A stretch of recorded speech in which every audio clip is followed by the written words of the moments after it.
All right, let's get right into it. We've got a huge story today where old money is crashing headfirst into new tech. We're talking about Western Union. Yeah, that Western Union, the 175-year-old giant, and they're making a massive, massive bet on crypto. And I love this quote from the Defiant because it just hits the nail on the head. If there was ever a company ripe for self-disruption with stablecoins, it's Western Union. I mean, you have to stop and ask, right? When a company this old makes a move this big, you gotta wonder, why now? And what does this all mean? Because this isn't some random pivot. It feels like something that was bound to happen. So let's break down exactly what happened. On October 28, 2025, Western Union basically dropped a bombshell. They announced a brand new strategy, and it's a full-on dive into the world of digital assets. And this is the really critical part. They're not just, buying some Bitcoin. They're creating their very own digital dollar.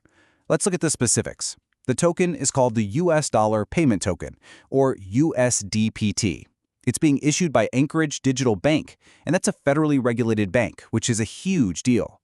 It's all built on the Solana blockchain, and they're aiming to launch in the first half of 2026. You can see this isn't just a casual experiment. Every single partner here was chosen for a very specific reason. Okay, to really get why this is such a seismic shift, you first have to appreciate the sheer scale of Western Union's current operation. The context here is absolutely everything. Get this, 100 million customers. I mean, most crypto startups would kill for a user base that big. And we're not just talking about abstract numbers here. These are 100 million real people all over the globe who depend on this service. And what are those customers doing? They're moving a mind-boggling amount of money. We're talking $150 billion a year, flowing through their old-school system. The scale is it's hard to even wrap your head around. And here's their real superpower, their secret weapon, their physical footprint. Over 500,000 agent locations worldwide. Think about that. They have this incredible, real-world bridge between digital money and actual cash in hand. No tech startup can just build that overnight. But here's the catch.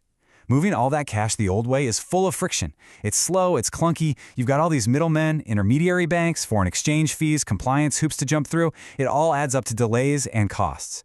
So the promise of this new way? To basically bulldoze all of that and create a straight line for your money. Instant, cheaper, and direct. So how are they going to do it? Let's get into the tech. This is where we see the old system finally meet the new one.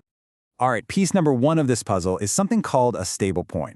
And if you're not deep in the crypto world, no worries. All you need to know is it's basically a digital dollar. It's a token you can send over the internet, and it's always worth $1.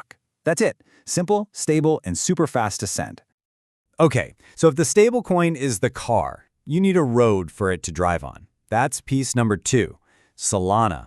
Solana is the blockchain they picked. And you can think of it as a financial superhighway, incredibly fast, with almost zero tolls or fees.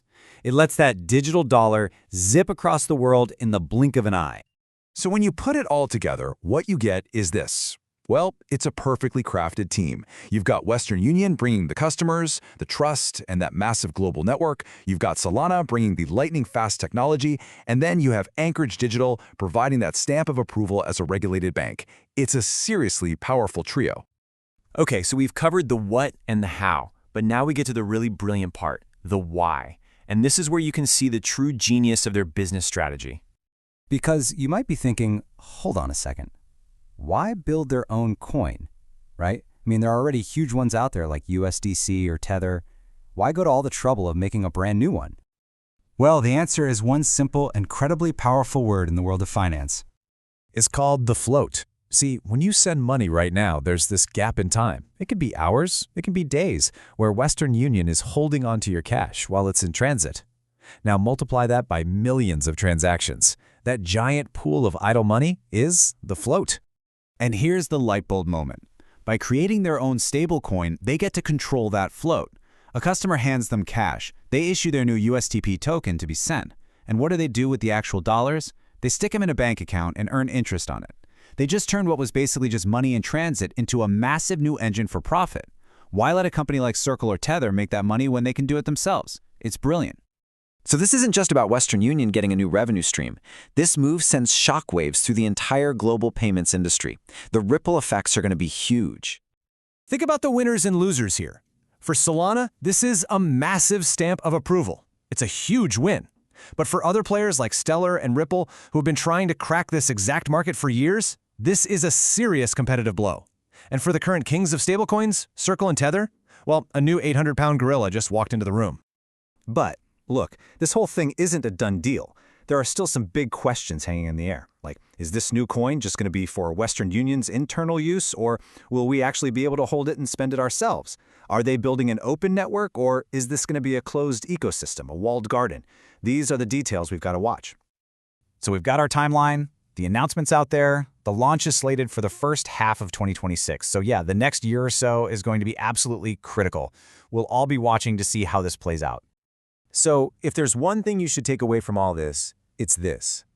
This is not some scrappy tech startup hoping to find an audience.